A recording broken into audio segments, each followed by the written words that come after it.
45 दिन का अभी प्रोसिक्यूशन की वजह से एक टाइम मिलता है किसी भी बंदे को इंटरोगेट करने का। तो अगर आप वो सेल देखेंगे तो आपको फील होगा कि ये सिर्फ अगले को इसलिए नहीं बनाए गए कि अगला आए और वो लिटर परेड के लिए आए, बल्कि वो इसलिए आए कि उसकी इस्लाह हो, बाकायदा उसकी जब इंटरोगेशन होती है उसको माइल किया जाए अपनी तरफ, सिस्टम की तरफ, कानून की तरफ, और उसके लिए जो अंदर माहौल है। अभी मैं रिक्वेस्ट करूंगा कि मेरे जाने के बाद आप इनको ज़रूर विजिट कराएं अंदर, और इनको ये दिखाएं कि किस तरह के माहौल के अंदर रख के, किस तरह की इन्वेस्टिगेशन और इंटरोगेशन करके आप किसी की इस्लाह करके उसके दिमाग को ठीक कर सकते। क्योंकि लोग तो हमारे ही हैं, अगर कोई क्रॉस द बॉर्डर नहीं आ रहा तो हमारे ही लोग हैं, हमारे इस माशरे में ही वो लोग हैं, और वो क्यों उस तरफ जा रहे हैं, इसलिए उनकी इस्लाह ज़्यादा ज़रूरी है साथ साथ। और ज़ाहिर बात है जिसकी इस्लाह नहीं होती सज़ा तो उसको मिल ही है। तो मैं एक बार फिर इस तमाम अपना जो मैंने आज मुकम्मल दोबारा एक हमने जो कि इन्वेस्टमेंट की इसके ऊपर आने के बाद, और आज फिर मैंने इनसे जो प्रॉपर दोबारा एक पूरा डाटा लिया और पूरी एक प्रेजेंटेशन ली, तो मुझे फ़ख्र है इस बात पे कि ये अनबिलीवर किस्म का काम किया है। मतलब है ये आउट ऑफ द बॉक्स इन्होंने जाके जिस तरीके से इन्होंने अपना सिस्टम को बेहतर किया है और जो इन्होंने उसके अंदर बाकायदा तौर पे परफॉर्मेंस दी है, तो ये मैं समझता हूँ काबिल तहसीन है। साथ साथ अभी मज़ीद मैंने इनको इंशाल्लाह कल ही मैं मज़ीद इनको 1 बिलियन रुपीज़ और दे रहा हूँ फॉर स्ट्रेंथनिंग देयर सिस्टम। अल्हम्दुलिल्लाह जो हमारी फ्रांसिक लैब है वो इतनी बेहतरीन हो चुकी है कि हमें अब इस वक्त अपने सूबे से बाहर पहले की तरह पंजाब या किसी और से कोई लेबॉर्ट्री की ज़रूरत नहीं पड़ी। हमारे पास मुकम्मल 100% अपना सिस्टम मौजूद है कि हमारी फ्रांसिक जो है लैब हमारी इतनी अपडेटेड हो गई है कि हमें किसी भी से भी हेल्प की ज़रूरत नहीं है। इससे पहले हमें सैंपल भेजने पड़ते थे पंजाब और वहाँ से हेल्प लेनी पड़ती थी। तो अब हम इंडिपेंडेंट हैं इस मामले पर भी। साथ साथ तमाम जितने भी हमारे इस वक्त जो स्टेशन चल रहे हैं CDD के, उन सब के लिए, तमाम अफसरान के लिए, और सारी बातें अफसरान के साथ जब ज़रूरत पड़ती है तो नीचे के लोग भी उसको यूज़ कर सकते हैं। तो इंशाल्लाह 20 बम प्रूफ गाड़ियाँ फ़ौरन से पहले कल ही पैसा हम दे देंगे, उनकी परचेज़ हम कर रहे हैं इनके लिए, ताकि हमारे लोग प्रोटेक्टेड रहें। ये लोग हमारे तहफ़्फ़ुज़ के लिए, हमारे बच्चों के तहफ़्फ़ुज़ के लिए फ्रंट लाइन पर लड़ते हैं। अगर ये प्रोटेक्टेड होंगे तो ये भी हमारे बच्चे हैं तो ज़्यादा अच्छा काम करेंगे। इसी तरह किट्स का मसला है, जो बिल्कुल हाई टेक किट्स हैं हमारी इन फोर्सेस के लिए, वो 300 किट्स की इनको शॉर्टेज थी। तमाम 300 किट्स का पैसा इंशाल्लाह कल ही हम दे देंगे, ताकि हमारा कोई भी जवान जो है वो उस भरपूर किट के बगैर ना हो जिस किट के लिए उसने फाइट करना है, और वो किट उसके पास होगी तो वो बेहतरीन फाइट कर सकेगा। स्नाइपर्स जितनी भी ज़रूरत थी, इनको 16 मज़ीद स्नाइपर्स चाहिए थी, इंशाल्लाह वो भी कल ही इनको पैसा रिलीज़ हो जाएगा उसका। हर एक के पास स्नाइपर गन्स होंगी, क्योंकि हमारा जिसे मुकाबला है वो एक बहुत बड़े लेवल का एक ऐसा सिस्टम है, दहशतगर्दी का एक नेटवर्क है कि जिसको फाइट करने के लिए हमें भी उस लेवल के ऊपर अपने लोगों को स्ट्रेंथन करना पड़ेगा, उनके बराबर रहना पड़ेगा। क्योंकि ट्रेनिंग से आप लड़ नहीं सकते, ट्रेनिंग के साथ equipment is very important. Fight करने के लिए आपको इक्विपमेंट भी चाहिए, तो अगर आप वेल इक्विप्ड होंगे और ट्रेंड होंगे तो आप मुकाबला कर सकते हैं। इसी तरह इसके अलावा ड्रोन्स का एक इशू है। रास्ते में आप देखते हैं कि आजकल IEDs के थ्रू बहुत ज़्यादा नुकसान किया जा रहा है हमारी फोर्सेस का। उसके लिए ड्रोन जितने भी इनको चाहिए थे, मुकम्मल इनकी डिमांड थी 16 ड्रोन्स की, वो हाई टेक ड्रोन जो हैं वो भी इनके लिए मंजूर है। इंशाल्लाह कल की कैबिनेट में उसकी भी अप्रूवल हो जाएगी, और वो सारों के पास ड्रोन्स होंगे, ताकि मूव करते हुए इनको पता चले कि राइट या लेफ्ट किसी ने ID लगाई हुई है। तो सारी बात ID के साथ एक फासले पे आपको रहना पड़ता है, चाहे आपने थ्रू वायर उसको ब्लास्ट करना है, चाहे उसको रिमोट से ब्लास्ट करना है। तो इंशाल्लाह वो ड्रोन भी इनको हम इंशाल्लाह कल ही उसके लिए हम पैसा दे देंगे। मैं आखिर में सिर्फ कहूँगा कि मैं अपनी तमाम फोर्सेस का शुक्रिया भी अदा करता हूँ, अपने तमाम शोधा को सलाम पेश करता हूँ, उनकी फैमिलीज़ को सलाम पेश करता हूँ कि जो हमारे लिए, हमारे बच्चों के लिए, इस सूबे के लिए, इस मुल्क के लिए, मुल्क का इसलिए कह रहा हूँ कि अगर हमने यहाँ पर दहशतगर्दी को रोका हुआ है तो पूरे मुल्क को इस बात को समझना चाहिए कि अगर हम लड़ रहे हैं और हमारे लोग यहाँ पे शहीद हो रहे हैं, हमारी फोर्सेस के लोग यहाँ पे शहीद हो रहे हैं, हमारी आवाम जो है यहाँ पर कुर्बानी दे रही है, तो हम उसको फैलने नहीं दे रहे पूरे पाकिस्तान में। तो हम पूरे पाकिस्तान में रोक रहे हैं, क्योंकि हमारे साथ एक बहुत लंबी बॉर्डर है और उस बॉर्डर को भी प्रोटेक्ट कर रहे हैं, और उस बॉर्डर से नीचे आके पूरे पाकिस्तान में भी उनको नहीं जाने दे रहे। तो ये कुर्बानी ये दे रहे हैं, ये पूरे पाकिस्तान के लिए दे रहे हैं, और इंशाल्लाह हम ये कुर्बानी देते रहेंगे अपने मुल्क के लिए, इंशाल्लाह अपने मुल्क की आवाम के लिए। मैं अपने तमाम फोर्सेस के जवानों को ये कहना चाहता हूँ कि आपका जो कोटा था 5%, जो शोधा का कोटा था, उसको हमने 12.5% कर दिया है। 100% ASIs हम इनके बच्चों को भर्ती कर रहे हैं। इसके अलावा प्लॉट्स का हमने जो वादा किया है उस पर काम शुरू है इंशाल्लाह। जितने भी शोधाएँ हैं हमारे मुकम्मल, और सिर्फ ये नहीं कि पुलिस भी, इवन हमारे जो सूबे के आर्मी के जो हमारे शोधाएँ वो भी, FC के जो हैं 1122, पोलियो वर्कर्स की सूरत में जो हमारे सरकारी लोग जो शोधाएँ उन सबको हम प्लॉट्स भी दे रहे हैं इंशाल्लाह। और ये हमारा कोई एहसान नहीं है, इनका हमारे पे एहसान है, और इनको तो बहुत ज़्यादा रिवॉर्ड करना चाहिए था। अनफॉर्चुनेटली अगर अब तक नहीं हुआ तो उसके लिए मेरे ख्याल में रियासत की कमज़ोरी है कि ऐसे लोगों को जब तक ऑनर आप नहीं करेंगे तो लोगों में जज्बा पैदा नहीं होगा। जब कोई बंदा कुर्बानी देगा कौम के लिए, जब कोई बंदा कौम के लिए अपनी जान का नजराना पेश करेगा, तो जब वो ऑनर होगा तो जाहिर बात है और लोगों में जज्बा बढ़ेगा और लोग भी आगे बढ़ेंगे, और आगे बढ़कर वो अपनी कौम के लिए इंशाल्लाह अपनी जानों का नजराना देंगे। मैं यहाँ पे ज़रूरी समझता हूँ कि मैं जब गया था, जो हमारे एक DPO मर्दान में शहीद हुए थे, तो उनकी सिर्फ बेटियाँ थीं और छोटी छोटी बेटियाँ थीं। तो मैंने उससे जब मुलाकात की तो मैंने उनकी बेटी से पूछा कि आप क्या बनना चाहती हैं, तो उन्होंने कहा मैं पुलिस में जाना चाहती हूँ। तो ऐसी कौम जिसमें ऐसा जज्बा हो अपने मुल्क के लिए, अपनी कौम के लिए, तो मेरे ख्याल में सिर्फ हमने उनको स्ट्रेंथन करना है, उनको सपोर्ट करना है और उनको ऑनर करना है इंशाल्लाह।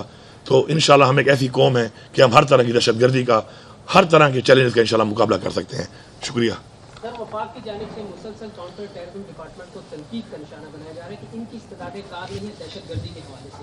तो साथ उन्होंने ये भी कहा कि सूबे से हर वक्त हमने डिमांड मांगी है कि आप लोग डिमांड दें सूबे को क्या जरूरत है दहशतगर्दी के हवाले से। तो क्या सूबे ने कभी कुछ लिखा है, कुछ भेजा है, कुछ भेजा है उनको? हम बार बार उनसे कह रहे हैं, असल में ये कंफ्यूज करते हैं। हमारा जो एक वादा हुआ था 1% वॉर अगेंस्ट टेरर का, वो अलहदा है, और जो मर्ज डिस्ट्रिक्ट का हमारा एक वादा था, जो डिस्ट्रिक्ट मर्ज हुए थे, उसका अलहदा है।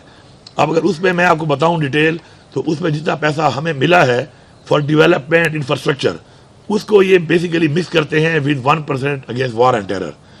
1% अगेंस्ट वॉर एंड टेरर में हमें पैसा नहीं मिला।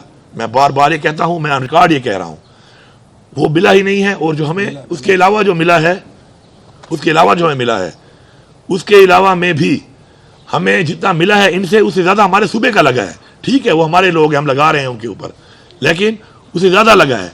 और जो इसमें मिला है 1% में, उसमें भी मोर देन 100 समथिंग बिलियन कम मिले हैं। मतलब एक चीज़ जो आप कमिट करते हैं और उससे आप कम देते हैं, तो फिर आप ये ना कहें कि हमने दिया है। मैं आपसे कमिट करता हूँ 3 टाइम का खाना, मैं देता आपको 1 टाइम हुआ, फिर मैंने दिया है आपको, तो ये तो कमिटमेंट ना हुई, लेकिन हम उसको पूरा कर रहे हैं। इसी तरह जो ये हमारे पे एहसान चढ़ाते हैं, जो मर्ज हुआ है ये फेडरेशन ने किया है। अभी भी इस साल जो तनख्वाहें बढ़ाई गई हैं, हमने 10% बढ़ाई थी। हमने बजट पहले पास किया, लेकिन हमने वादा किया था जितना फेडरल बढ़ाएगी हम उतना बढ़ाएंगे। इन्होंने 25% बढ़ा दी, हमने भी 25% बढ़ा दी, लेकिन मर्ज डिस्ट्रिक्ट के लिए हमें 40 बिलियन इनके फैसले की वजह से जो देना पड़ेगा वो हमें ये नहीं दे रहे। 40 बिलियन, 40 अरब रुपया वो हम देंगे। ये हमारे लोग हैं, हमारे भाई हैं, हम उनको पूरा करेंगे। लेकिन झूठ नहीं बोलना चाहिए। अगर किसी को इसके ऊपर मेरे साथ बैठना है तो मैं अपने फाइनेंस में बिठा दूंगा, खुद भी बैठ जाऊंगा, आके मुनाजरा कर लें और इस पर बात कर लें कि हमारे साथ जो वादा हुआ था उस वादे के मुताबिक हमें क्या मिला है। It's a big difference. जो हमें मिला है उससे ज़्यादा हमारे सूबे ने लगाया और अभी भी हम लगा रहे हैं और एहसान नहीं कर रहे। लेकिन ये बात करना कि CTD नहीं है, प्लीज़ ये कैमरे लेके जाना, इनको विजिट कराएं, आप लाजमी दिखाएं इनको। और जो प्रेजेंटेशन मुझे आपने दी है, अगर इनको लेनी है तो आप इनको वो भी दिखा दें, आपके बुलेट पॉइंट्स हैं कि आप कहाँ थे और सिर्फ ये गवर्नमेंट आने के बाद आपने कितना इंप्रूव किया है। ये लाजमी है आपके लिए, क्योंकि आप ही अवाम और हमारे दरमियान एक रब्ता है। आप ज़रूर इसको विजिट करें, आप देखें इसको, और वो बुलेट पॉइंट सिर्फ जो आपको बताएंगे उनको आप बताएं कि ये कहना कि जी CTD इन्होंने बनाई ही नहीं है, और ये परफॉर्मेंस और ये निज़ाम और उसकी जो डाटा है कि क्या क्या हुआ है वो आप आवाम को बता सकते हैं। अच्छा सर, ये बताइएगा जिस तरह पुलतून जरगे के हवाले से जो है आपने सबको इकट्ठा किया और उसके काफ़ी पॉजिटिव रिजल्ट्स भी आए। अब जो है गवर्नर साहब ने आल पार्टी कॉन्फ्रेंस कॉल की है, उसमें आपको भी वो कह रहे हैं कि दावत देंगे, तो आप क्या शिरकत करेंगे? और आज वो कोहाट भी गए, तो नहीं लगता कि जो पारा चिनार में सब कुछ चल रहे, तो इस हवाले से भी आप सबको इकट्ठा करो और मुश्तरका कोई एक मतअमली बने? पहली बात तो यह है कि जी पारा चिनार का जो इशू चल रहा है कुरम का इस वक्त, वो इशू अभी तक कन्फ्यूज़ है। मैं तो एक स्ट्रेट आदमी हूँ, सीधी बात करता हूँ। वो इशू बेसिकली वो नफरत का इशू है, कोई मानने को तैयार नहीं है इसको। और ये कोई पहली दफ़ा नहीं हो रहा पाकिस्तान में। जब से पाकिस्तान बना है, पाकिस्तान को तकसीम करने की कोशिश की गई है, कभी फिरकावारियत में, कभी लासानियत में, कभी कौमपरस्ती में। और वहाँ पर जो माहौल चल रहा है उस माहौल के मुताबिक इस वक्त अहले तशरीह और अहले सुन्नत के अंदर ऐसे कोई लोग मौजूद हैं जो नफरत फैला रहे हैं, उसको मारो ये काफिर है और उसको मारो ये काफिर है। अब ऐसे हालात में जो वो लोग हैं, जब तक उन लोगों को हम डिक्लेयर नहीं करेंगे कि वो दहशतगर्द हैं, क्योंकि वो लोगों के बच्चों को मार रहे हैं, फैमिलीज पे हमला कर रहे हैं, सिविलियंस को मार रहे हैं, जब तक उनको हम ये डिक्लेयर नहीं करेंगे और हम इस चीज़ को मानेंगे नहीं कि ये इशू नफरत का है, ये वो जड़ है उस दरख्त की कि जिसके अंदर दीमक लगी हुई है और उसको माना नहीं जा रहा और जड़ को ठीक नहीं किया जा रहा, तो जाहिर बात है पत्ते झड़ेंगे उसके और सूखेगा। उसके मैं पूरा काम कर रहा हूँ इंशाल्लाह। अभी एक और इससे पहले भी छिड़के बनाए हैं, भेजे हैं, सीज फायर होता है, कुछ एलिमेंट उसको वायलेट करते हैं। देखें, मैं कैसे ये कहता हूँ कि नफरत नहीं है। एक बंदे को शहीद किया जाता है, उसके सर से फुटबॉल खेली जाती है, बच्चे फुटबॉल खेल रहे हैं उससे, तो मेरा बच्चा जब इस तरह करेगा तो क्या ये नफरत नहीं है? तो क्या है? मानने को तैयार नहीं है। यहाँ वाले बैठते हैं जी हमें अमन चाहिए, वहाँ वाले बैठते हैं हमें अमन चाहिए, लेकिन अमन लाएगा कौन?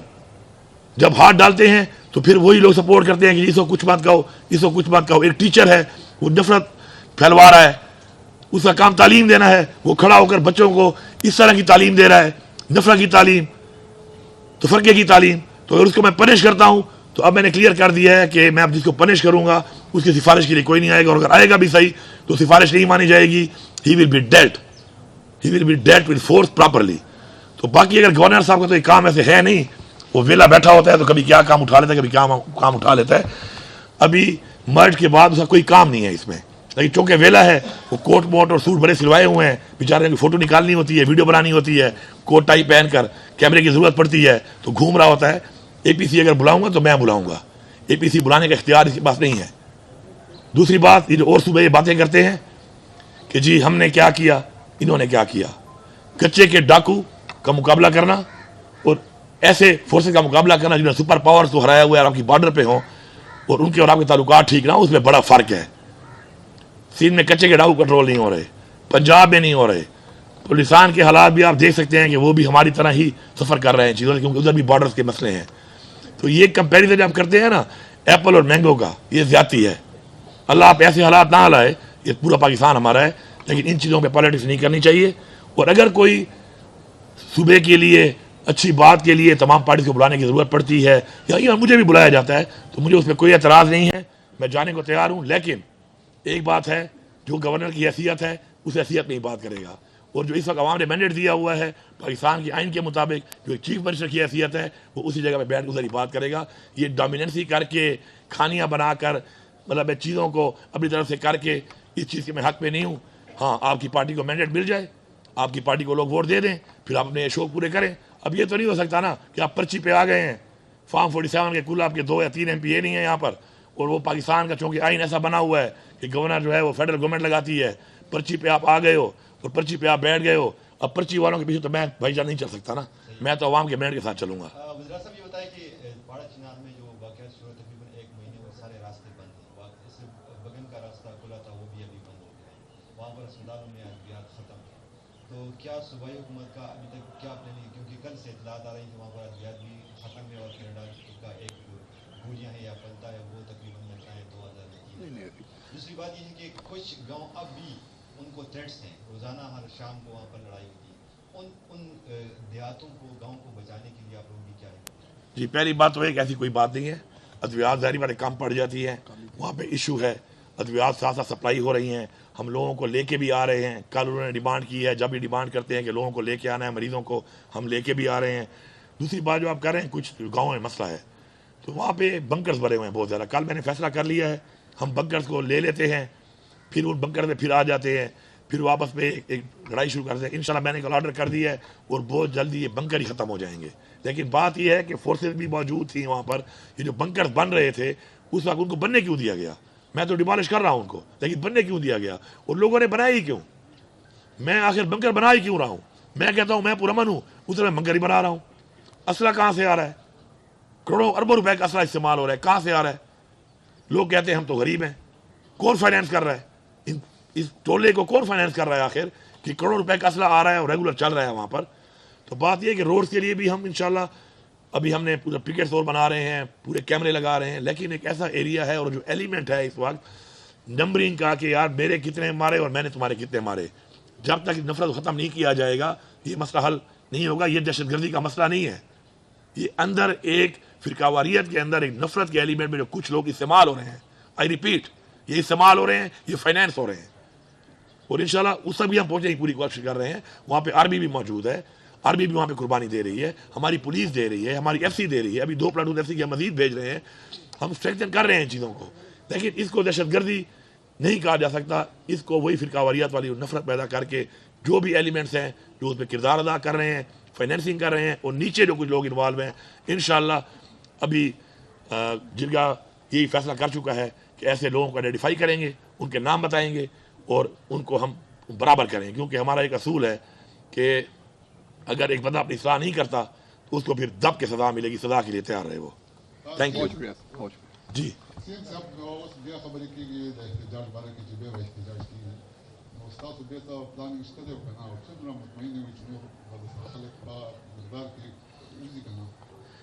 देखिए, बात यह है कि जब भी तहरीक इंसाफ ने कॉल दी है, अवाम ने भरपूर तहरीक इंसाफ का साथ दिया है, और अवाम के अंदर आपको पता है कि तहरीक इंसाफ इस वक्त मकबूल तरीन पार्टी है और अवाम निकलती भी है। इस दफ़ा अनफॉर्चुनेटली जिस तरह गोलियां बरसाई गई और जिस तरीके से 245 लगाया गया, और 245 लगा के ज़ाहिर बात है आर्मी तो पाबंद है, जब गवर्नमेंट 245 लगा लेती है और अहकामात जारी हो जाएंगे आर्मी को कि जी इस जगह तक है, इस जगह तक नहीं है, तो गोलियाँ हमारी फौज से बरसाई गई 245 लगाकर फेडरल गवर्नमेंट ने। लेकिन ये फेडरल गवर्नमेंट जो बैठी है जिन पार्टियों की, उनमें आप देखें कि 1977 में अनारकली में भुट्टो साहब ने भी ये काम किया था, आम लोगों को पर गोलियां चला के 250 बंदा फिर पाकिस्तान में मारा गया था, सिविलियंस को।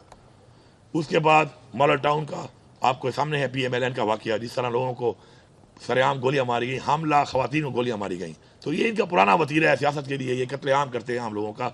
इस दफ़ा इन्होंने मिल के हरकत की है।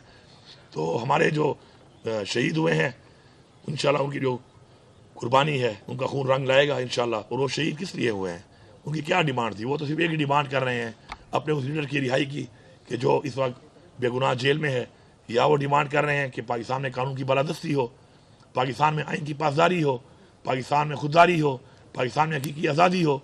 तो ये कोई ऐसी डिमांड नहीं है कि जिसके ऊपर इस तरह गोलियाँ बरसाई जाती। अनफॉर्चुनेटली ये हुआ है। फ़िलहाल तो हमारे जो ज़ख्मी हैं उनका हम इलाज करवा रहे हैं।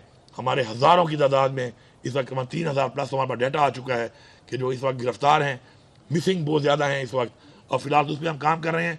और अगर कोई कॉल ऐसी जाँच की आएगी तो आपको पता है, चूँकि इमरान खान साहब ही हमारी कोई भी चीज़ हो तो इख्तियार उनके पास है, तो आएगी तो इंशाल्लाह हम हर दम तैयार हैं। लेकिन मैं एक बात कहता हूँ कि निहत्ते लोगों पर इस तरह की कार्रवाई करना एक जुल्म है। यहाँ पर भी इन्होंने की, फेडरल गवर्नमेंट ने की। यहाँ पर जब PTM का हो रहा था, वो PTM का नहीं था, वो एक पख्तून जिरगा था। उसके ऊपर जो हुआ फेडरल गवर्नमेंट के आर्डर पे हुआ, नुकसान हुआ, लोग शहीद हुए। फिर क्या हुआ? फिर वहीं बैठकर यही फैसला हुआ कि आप लोग, मैंने कहा मैं ओनरशिप लेता हूं और मैं इसको ओन करूंगा और मैं करूंगा, और ऐसा कुछ नहीं हुआ। कितने पुरअमन तरीके से वो हुआ, आप सब ने देखा वहाँ पर।